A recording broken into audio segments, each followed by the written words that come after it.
የኢትዮጵያ ታምርት እኛ ምንሸምት ንቅናቄ በኢንዱስትሪው ዘርፍ ጥራት ያለው ምርት እንዲመረትና እሴት ያልተጨመረበት ጥሬ ዕቃን ወደ ውጭ መላክ ያስቀረ ሆኗል ሲሉ ምክትል ጠቅላይ ሚኒስትር ተመስገን ጥሩነህ ተናገሩ።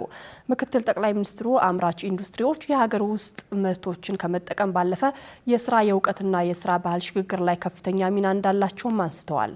ምክትል ጠቅላይ ሚኒስትር ተመስገን ጥሩነህና የአማራ ክልል ርዕሰ መስተዳድር አረጋ ከበደ ከፌዴራልና የክልል ከፍተኛ የስራ ኃላፊዎች ጋር በሰሜን ሸዋ ዞን የሚገኙ አምራች ኢንዱስትሪዎችን ተመልክተዋል። አዳራው ምንየለት ባለፉት 8 ዓመታት በአማራ ክልል ከፍተኛ የአምራች ኢንዱስትሪዎች ከመገንባታቸው ባሻገር በዜጎች የእውቀትና ክህሎት ሽግግር ላይ የሚጫወቱት ሚና በየዓመቱ እየጨመረ መጥቷል። በተለይም በሰሜን ሸዋ ዞንና በደብረ ብርሃን ከተማ የሚገኙት አምራች ኢንዱስትሪዎች በቁጥር መብዛት ብቻ ሳይሆን የሀገር ውስጥ ጥሬ ዕቃን ወደ ውጭ መላክን ያስቀሩ ፋብሪካዎች ያሉበት ነው ሲሉ ምክትል ጠቅላይ ሚኒስትር ተመስገን ጥሩነህ ተናግረዋል። ደብረ ብርሃንም ያየነው ሰሜን ሸዋም ያየናቸው ከለሚ ሲሚንቶ ፋብሪካ በኋላ በጣም ትላልቅ ፋብሪካዎች እየተገነቡ እንደሆነ አይተናል።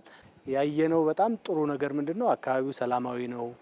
በጣም ጥሩ እንቅስቃሴ እየተደረገበት ያለ ነው። ለወጣቶች የስራ እድል እየተፈጠረ ነው። የክልሉ መንግስትም የፌዴራል መንግስትም የሚቀሩ መሰረተ ልማቶችን እያሟላ ይሄ ልማት የበለጠ እንዲቀጥል የበለጠ የኢትዮጵያን ብልጽግና አይቀሬነት የሚያረጋግጡ ስራዎችን ያየንበት ነው። ከምንም በላይ ደግሞ ጥሬ ዕቃን ወደ ውጭ ከመላክ በቆሎን ወደ ውጭ ከመላክ ሰሊጥን ወደ ውጭ ከመላክ እና ሌሎች የቅባት እህሎችንም ወደ ውጭ ከመላክ ይልቅ እንደዚህ እሴት ጨምሮ ከውጭ የሚመጣውንም ማስቀረት በዚያ ላይ ደግሞ ወደ ውጭም መላክ የሚያስችል አቅም እየተገነባ እንደሆነ ነው ያየነው። በፌዴራልና የክልል ከፍተኛ የስራ ኃላፊዎች ከተጎበኙት ፋብሪካዎች መካከል በቀን 12 መኪኖችን ማምረት የሚችለው የፊቤላ ኢንዱስትሪያል መኪና መገጣጠሚያ አንዱ ነው ያሉት ምክትል ጠቅላይ ሚኒስትሩ ፋብሪካው የሀገሪቱን የኤሌክትሪክ ተሽከርካሪ ፍላጎት ማሟላትና ብቁ ሙያተኛ ማፍራት ላይ ከፍተኛ ሚና እየተጫወተ መሆኑን አንስተዋል። በምክትል ጠቅላይ ሚኒስትሩ የተመራው ከፍተኛ የስራ ኃላፊዎች ልዑክ ከተጎበኙ ፋብሪካዎች መካከል ባህር ዛፍን ብቻ በመጠቀም ወረቀትን ማምረት የሚችል ፋብሪካ ግንባታ ሂደት መመልከታቸውንም ምክትል ጠቅላይ ሚኒስትሩ ተናግረዋል። ይሄ የመኪና መገጣጠሚያ ፋብሪካ በትራንስፖርት ዘርፉ በተለይ ትልቅ አስተዋጽኦ ያደረገ ፋብሪካ ነው። ይሄ በመኖሩ ምክንያት ባሶች በጣም በከፍተኛ ሁኔታ ጨምረዋል። በነዳጅ የሚሰሩ ነበሩ፣ አሁን ደግሞ ወደ ኤሌክትሪክ ተቀይረው እየተገጣጠሙ አይተናል።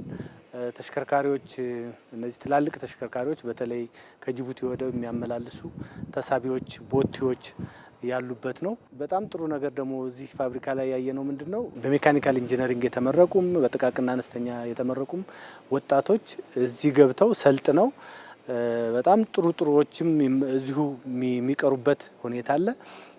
ከዚህ ወጥተው የራሳቸውን መገጣጠሚያ የከፈቱ ባለሀብቶች እንዳሉም ነግረውናል።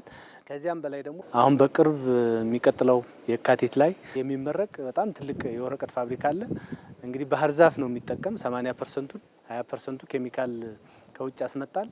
ይሄ ማለት እንግዲህ የባህር ዛፍ ምርት ደግሞ በጣም በስፋት የሚመረትበት ክልል ነው። አማራ ክልልም እንደ ኢትዮጵያም በጣም በርካታ ቦታ ላይ ባህር ዛፍ አለ።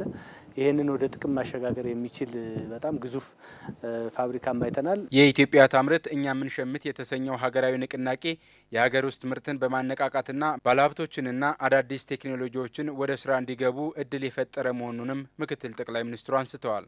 የሀገር ውስጥ ምርት ማምረታችን ብቻ ሳይሆን ስታንዳርዱም ራሱ ከሌሎች የተሻለ አሁን ያየናቸው ተሽከርካሪዎች እነዚህ ከጀርባችን ያሉ አውቶቡሶች በጣም ምቾት ያላቸው እና ብዙ ነገራቸው ደግሞ እዚህ አካባቢ የሚመረት ሆኖን ያየነውና የኢትዮጵያ ታምርት ንቅናቄ ባለሀብቱንም ወደ ስራ አስገብቷል።